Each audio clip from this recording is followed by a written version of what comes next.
When the African National Congress was persecuted in South Africa, they went to other countries like Angola, Zimbabwe.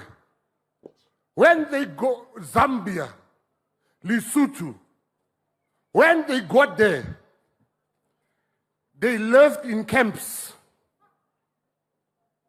Those countries, we must be forever grateful that they have given our commanders shelter and protection during that time.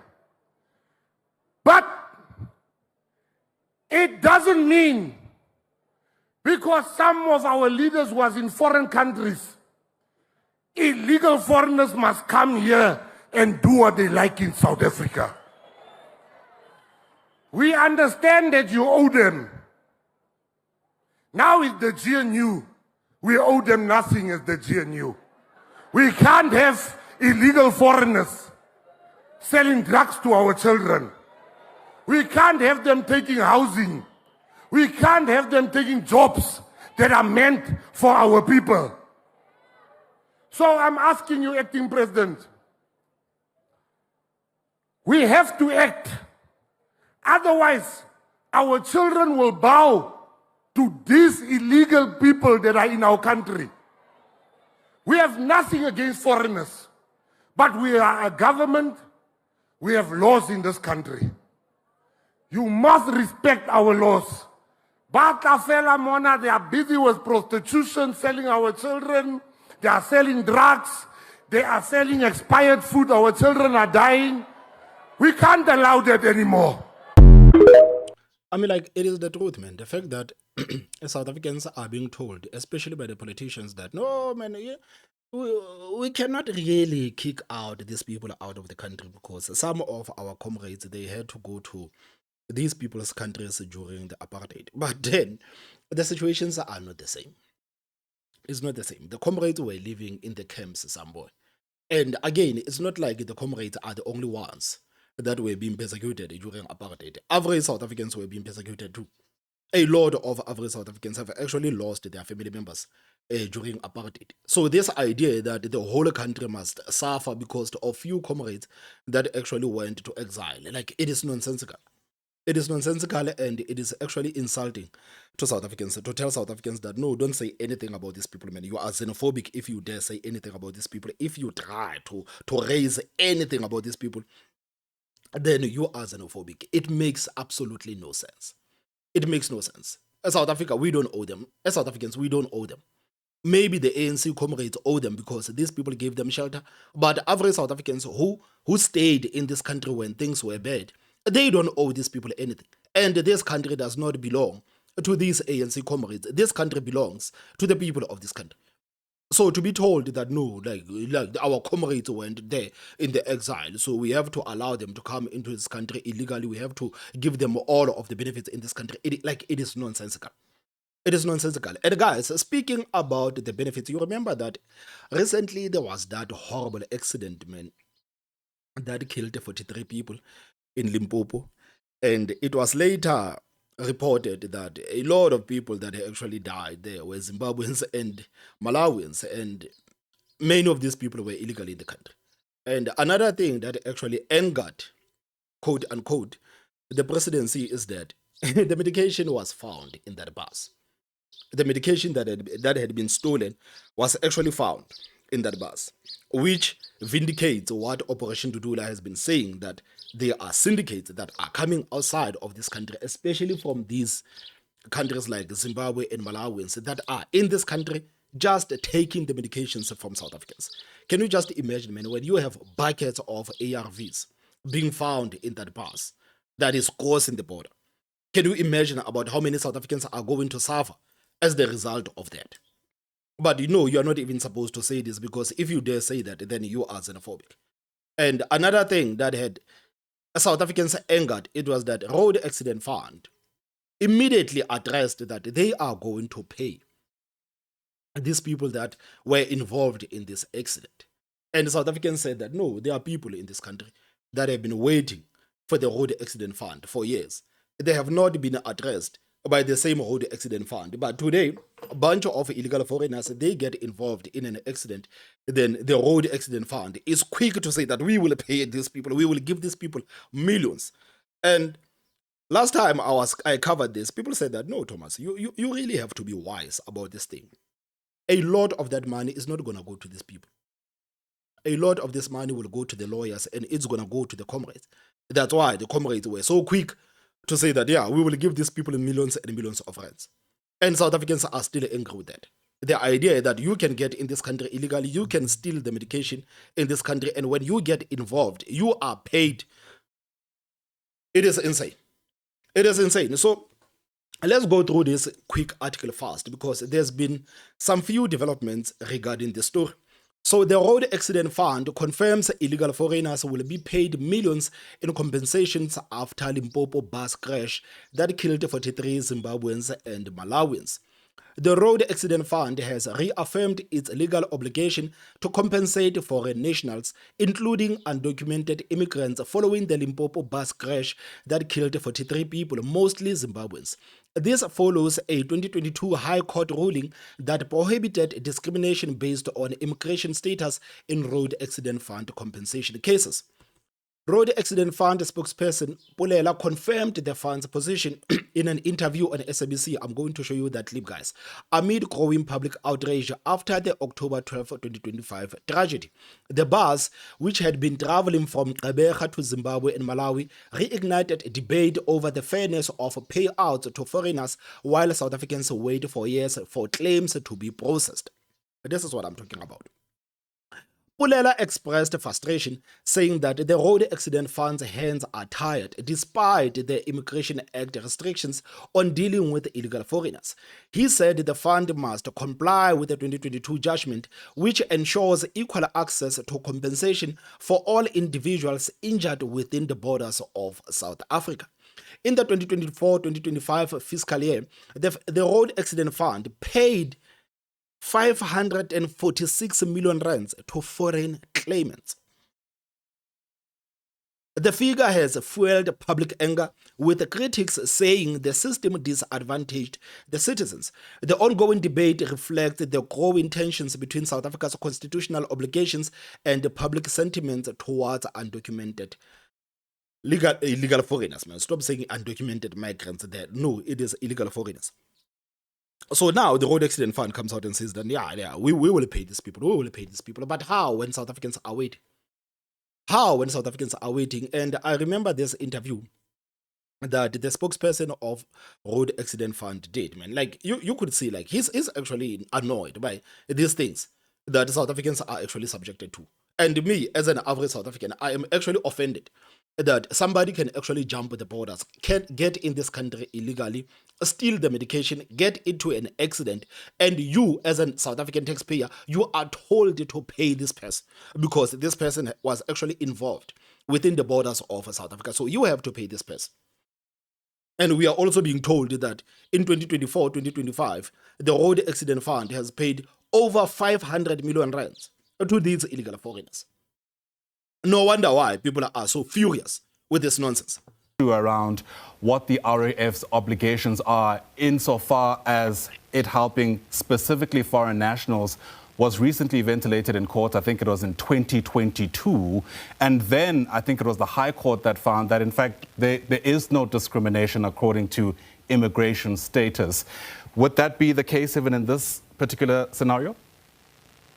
Unfortunately, it will be. You're mentioning the courts.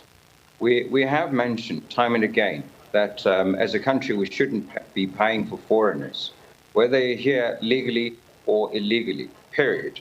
Now, when we have... But guys, this guy sounds American, man. I don't know if it's just me or what.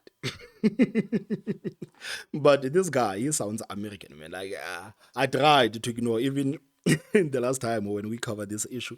I said, okay, maybe let me not be distracted about the accent of this person. And I know that I'm the last person to speak about the accents because I have been told time and time again that, no, Thomas, man, you have such a weird accent. Guys, it is us in the Free State. We speak like this in the Free State. But listening to this guy, Honestly, man, like he sounds American. Like, I don't know if it's me or what. Maybe we might have to look into the documents of the spokesperson of Road Accident Fund. The High Court that found that, in fact, there is no discrimination according to immigration status. Would that be the case even in this particular scenario? Unfortunately, it will be. You're mentioning the courts. We have mentioned time and again that as a country we shouldn't be paying for foreigners, Yes. whether they're here legally or illegally, period.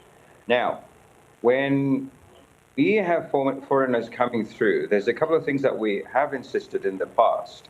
We have insisted that you bring your passport for us to see, number one, that you're here illegally, but also to determine whether when the accident happened, you were indeed in the country, South Africa.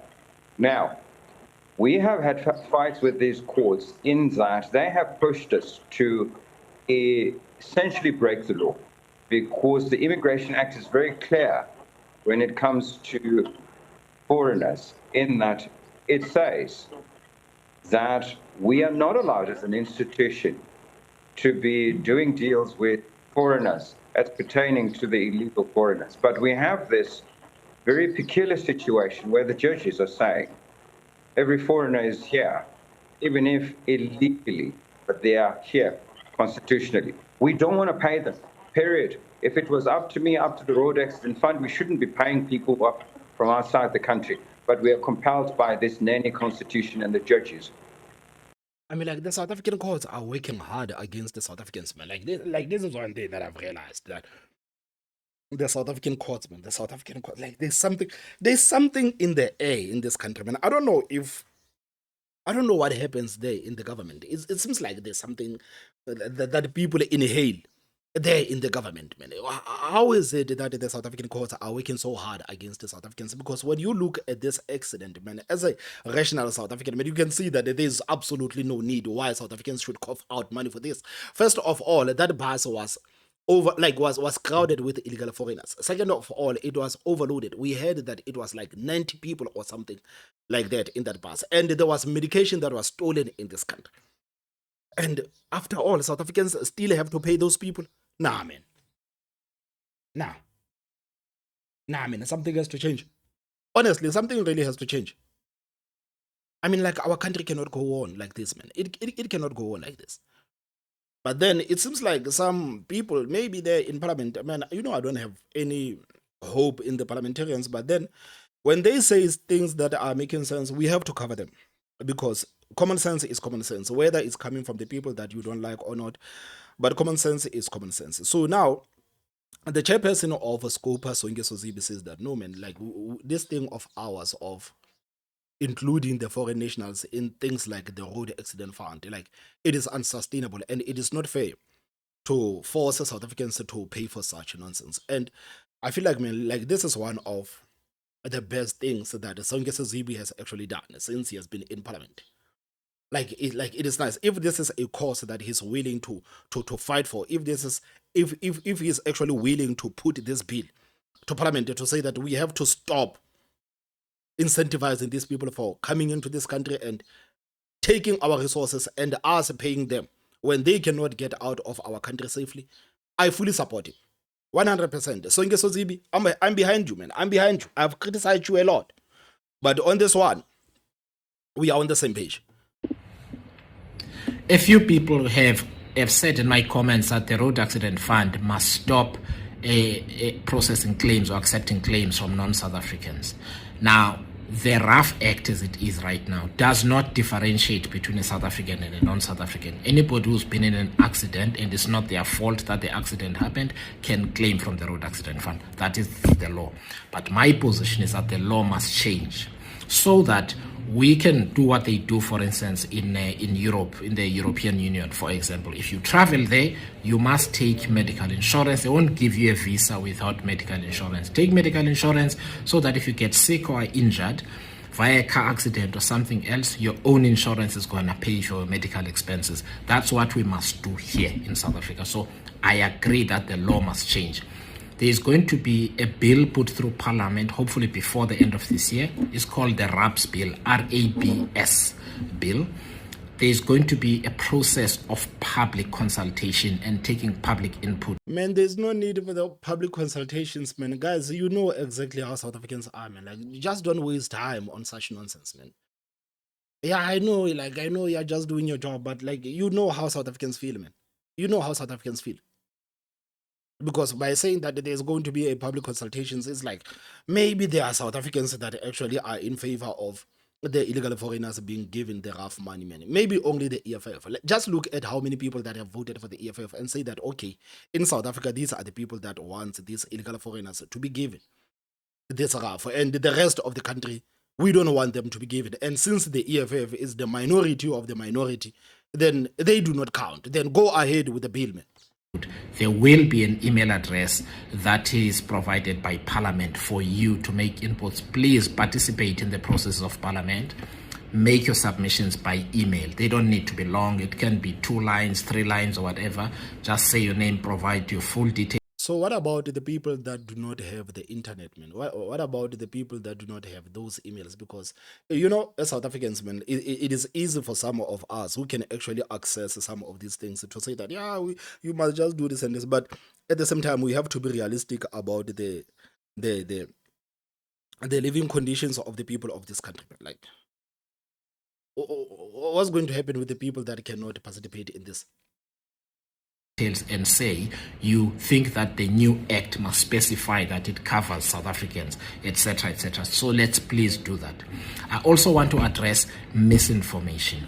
There are people who believe, and I saw a comment on one of the Parliament videos that I did in the last couple of days, saying that 97% of road accident fund money goes to foreigners. This is not true.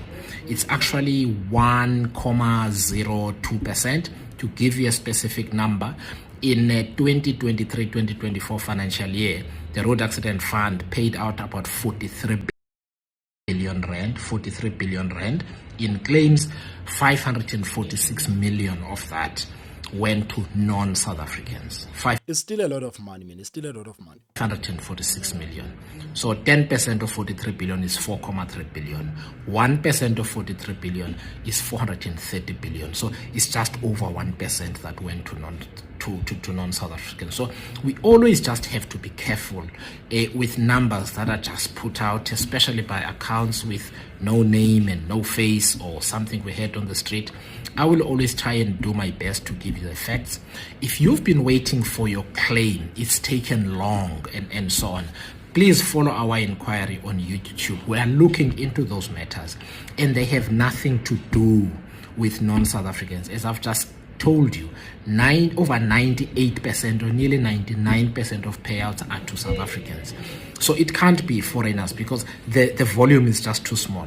There are other problems at the Road Accident Fund. We are going to discuss some of them today to provide an insight into why people's claims are not being accepted, why people's claims are taking long to process, why so many things that people complain about.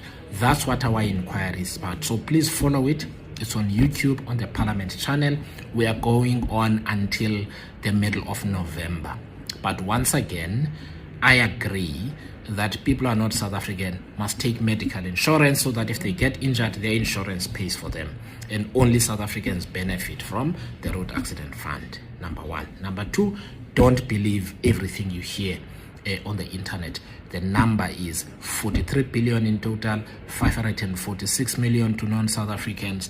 That's 1.01, 1.03 or whatever the case might be. I thank you. I mean, like, sometimes I would argue that maybe sometimes people need to exaggerate things a bit so that people can get a bit of sense of agency. Yeah, I'm in total support.